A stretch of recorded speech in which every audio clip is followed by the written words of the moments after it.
Kemudian dikisahkan juga ada salah seseorang lelaki yang mimpi berjumpa dengan Rasul sallallahu alaihi wasallam. Ada salah seorang yang mimpi berjumpa dengan Rasul sallallahu alaihi wasallam. Di dalam mimpinya dia manggil Rasulullah, "Ya Rasulullah, ya Rasulullah." Tapi Nabi nggak noleh ke arahnya. Manusia ini kalau dipanggil kemudian dia nggak noleh, dia dengar tapi dia nggak noleh, berarti bisa jadi nggak kenal atau kita salah manggil. Misal kita manggil orang, "Ya Ahmad, ya Ahmad," ternyata ini orang ini bukan Ahmad, ya dia nggak akan noleh. Atau dia namanya Ahmad, ketika dipanggil dia nggak kenal dengan yang manggil, maka dia juga nggak akan gubris, nggak noleh. Nah ini lelaki tadi ketika mimpi berjumpa dengan Rasulullah, dia panggil, "Ya Rasulullah, ya Rasulullah," walam yaltafitu ilaih.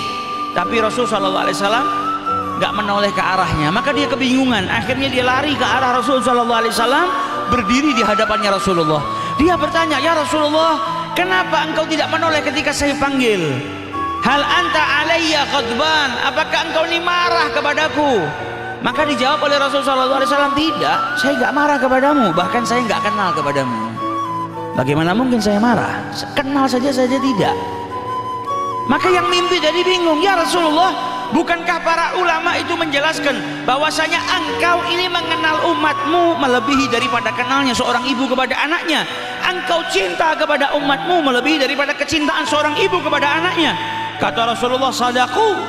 Mereka berkata benar. Kemudian dijelaskan oleh Rasul sallallahu alaihi wasallam, "Dan sesungguhnya kenalku kepada mereka umatku itu dengan kadar sholawat yang mereka baca. Engkau enggak pernah bersolawat kepadaku, bagaimana mungkin saya kenal kepadamu?" Nabi semakin kenal kepada umatnya kalau umatnya itu banyak-banyak bersolawat.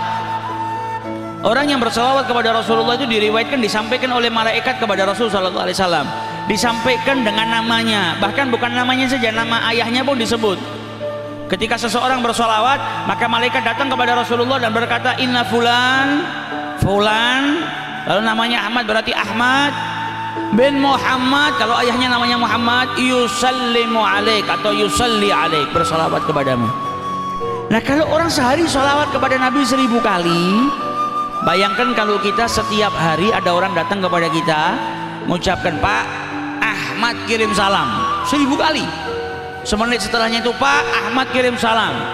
Walaupun kita ini yang dapat salam ini nggak pernah berjumpa, pasti kita akan penasaran, siapa ini Ahmad yang setiap hari mengucapkan salam kepada saya 1000 kali.